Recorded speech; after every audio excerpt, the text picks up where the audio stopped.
Hi everyone, I'm Divya and this is Uplift, a show where we meet everyday women being everyday phenomenal.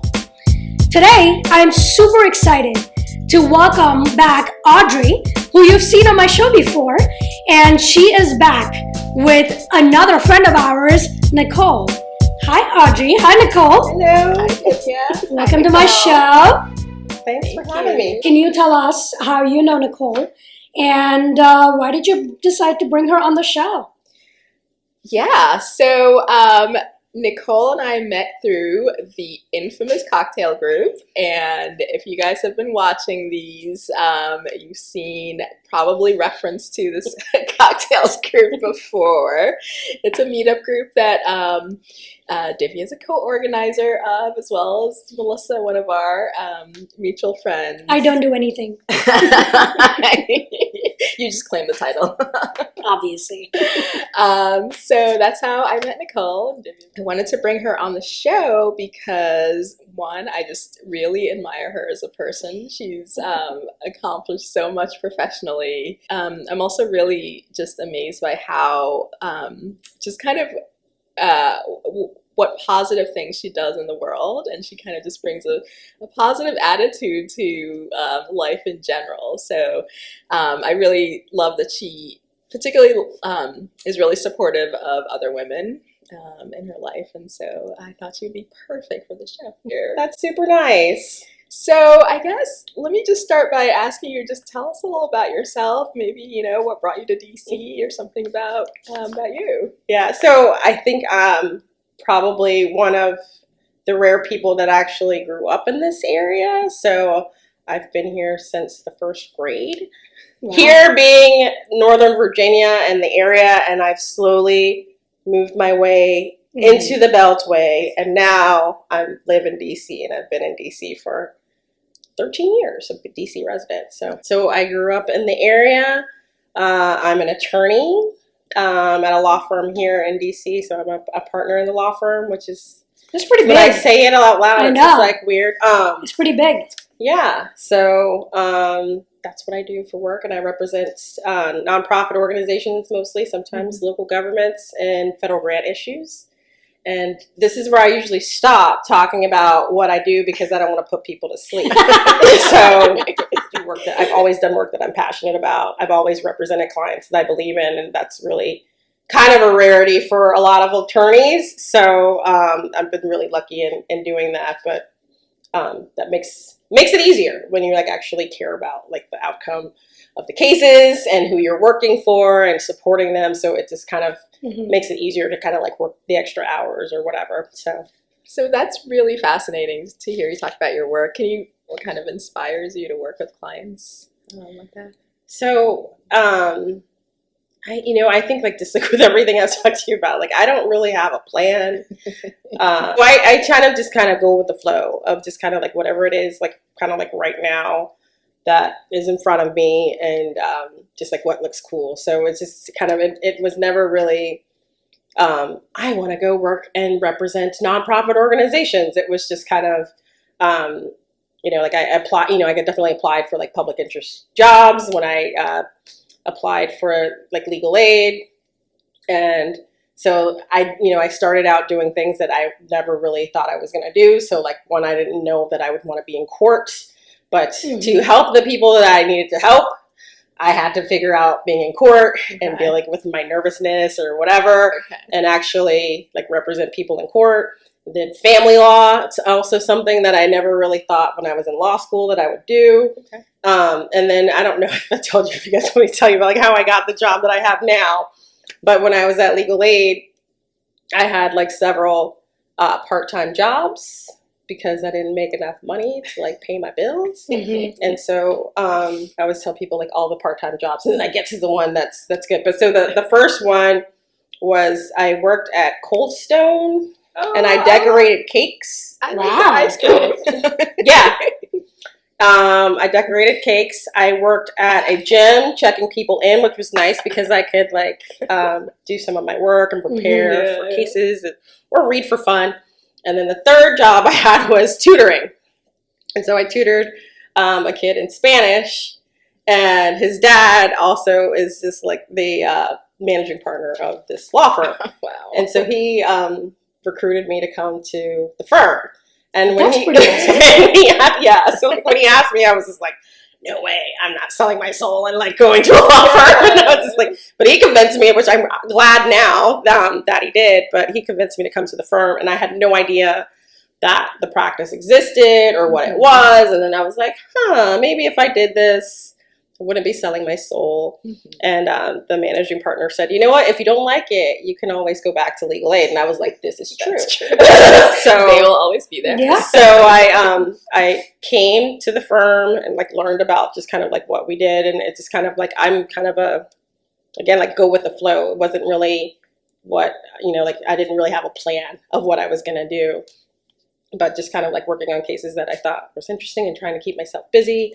And so that's how I ended up doing the work that I do. So do you remember some of like primary experiences in your life that has made you who you are? like, so I came to the area, it was like in 1984. My dad had a job, and so like we moved to this neighborhood where we were like the only Black people.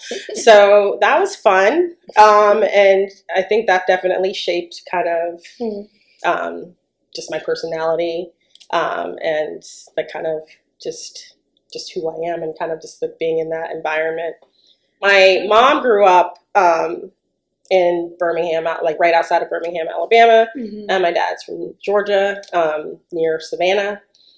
And so that's their background, and I mean, definitely think like their growing up has influenced me. Probably like one of the things, like just like hearing about my mom growing up, and like at the time when she was growing up, and like when she was in high school, they called it Bombingham because there were like so many bombs and things happening. And so like one of the things that I always remember, like my mom's been telling like just like my niece and nephew as they go through school now, and like how things are so disrupted by the pandemic. My mom talks about how like she didn't have a high school prom because there were bomb threats in the high schools at the time, and they actually just like a couple years ago did this thing where they had like a prom for like all of the people who were like in high school at that time. I don't think my mom didn't go, but I mean like, so it was like stories like that, and like people who were like kind of I think like heroes in like the civil rights movement. My mom kind of like was familiar with them, like she knows that like a lot of people, and so kind of hearing those stories I think were kind of some of the things that like made me think I want to be a lawyer. So there's one story you told me that sticks with me about sort of when you guys moved here and sort of the like housing codes and stuff. Yeah, so it's not really the codes, and it's interesting. So like when we moved here, my dad was like in the public health service, and he had so like my dad was a doctor, and like we moved up here, and so it's from my mom telling me the realtor showed my parents the neighborhood that we lived in, because it was like a really nice neighborhood, like has a golf course and all of this stuff. But I always thought it was funny because it sounded like the realtor didn't get the memo that this was a place where Black families didn't live. And so my parents got it, and then that's how we kind of ended up being there and being the only Black people for a very long time. So, but in all of the places, like you will see it actually even today, like with deeds. They have racial covenants, and so there are rules. And so this is like in 1984. So their covenants are basically like when you have a deed, people like there will like sometimes be restrictions like you can't build a business in this area. It has to be residential, or vice versa. This is only a commercial area, not residential. And something that we've had in our country is like there's also racial covenants of like you cannot sell to Black people as a rule. And so that was like the rules, and they'll still like it's in the deeds a lot, and it wasn't like specifically enforced, but it was kind of a known thing. So That must be really hard. Yeah, a lot of things like that actually come from government, so like government loans and things like that, where and that's where like the whole thing with redlining and all of that, right? So so like systemic and structural, right? So people were like required to put those things into the deeds, but but that's That's where we grew up. Yeah. No, I mean, as an immigrant, I sort of, I read about the history, but it's different from kind of like living it or hearing from it from people. Yeah. Like your parents. In Alabama, folks who are like sports fans, which I'm not, but you're either, like just like UAB and like just like kind of Eagle, and apparently they say Roll Tide. I don't know. You know anything about this? And Auburn, you say War Eagle, and so people ask my mom, like, like which one are you for? Yeah. And my mother will always say, I wasn't legally allowed to go to either one, so she'll shut the conversation down. So, what uplifts you? I mean, I think like I have like so many amazing people in my life, like you two, like who uplift me, and just kind of like, there's just so many wonderful women, and just like that I'm just like inspired by, and just kind of, I think like Audrey, for example. Oh, no. I'm like one thing I'm like always, I told you guys is that like I'm not humble. I don't believe in humility. If I think I do something good, if I think I do something good, I like will tell you. Yeah. Like salsa, people will ask me like, "Are you good?" And I'll be like, "Yes." Like women in general, but like especially like women of color, or like my sister says, like women of the global majority. It's just like part of like what we have to do is like make ourselves small. Yeah. And so we don't talk about like our accomplishments because we know it'll make other people uncomfortable. And I'm like, get over that. And like, I'm tired of being uncomfortable. Yeah. Like we're very good at that too. I think we're really good. Like one of our skills is just being uncomfortable. Yeah. And to the, like just to make other people and making ourselves small. And I'm so not into that. So, and I encourage other people. So I'm like just around so many people who inspire me, and they're very quiet about their talents and their gifts and like just like what they do. And so yeah. With this three right here, global majority.